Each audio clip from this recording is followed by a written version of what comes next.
Well, at this point, you've seen the videos all across the country. Police using excessive force. But who do you turn to when you feel police have crossed the line, whether the cameras are rolling or not? As part of our Focus on Force project, Scripps National Investigative Correspondent Ross Jones looks at civilian review boards set up by police to watch the police. When anger turned to violence on the streets of Baltimore last April, it was triggered by the death of Freddie Gray. But talk to the people there and in cities big and small across the nation, and they'll tell you tension between police and the public has been building for years. If people don't feel like the police are there to protect and serve them, who then do you call? Keisha Brown leads Baltimore's Civilian Review Board, one of more than 200 groups nationwide established to police the police.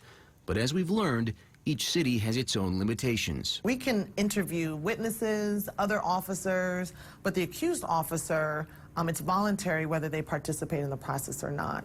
Does that make any sense to you? It's an outdated philosophy that doesn't allow for true independent investigations. Scripps News reached out to civilian oversight agencies across the country. Of those that responded, 2/3 lack their own independent investigators, instead relying on internal affairs to determine if a cop went too far. That's one of the fundamental weaknesses with that style of review board. Samuel Walker is a nationally renowned expert in police oversight. If you're just simply reviewing what internal affairs sends you, they may not just ask for tough questions, may not have investigated, contradictions in what the officer has said.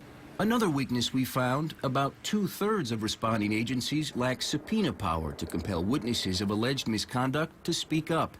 And of those that responded, 85% of agencies can only issue recommendations. When Denver's police monitor reviewed this video from last year, where an officer placed his knee on a suspect's neck, he pushed for significant discipline, saying that technique can lead to death.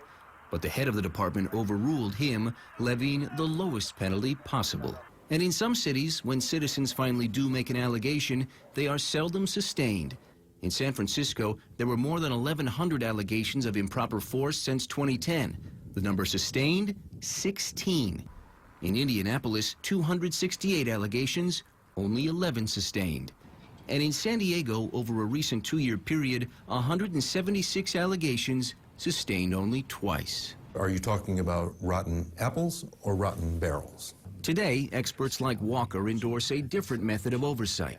Instead of primarily reacting to complaints of misconduct, he believes in another approach, one that studies department policies, collects data, and tries to fix systemic flaws department-wide. The best thinking in policing in the last 20 years has been to focus on the organization. Let's fix the barrel.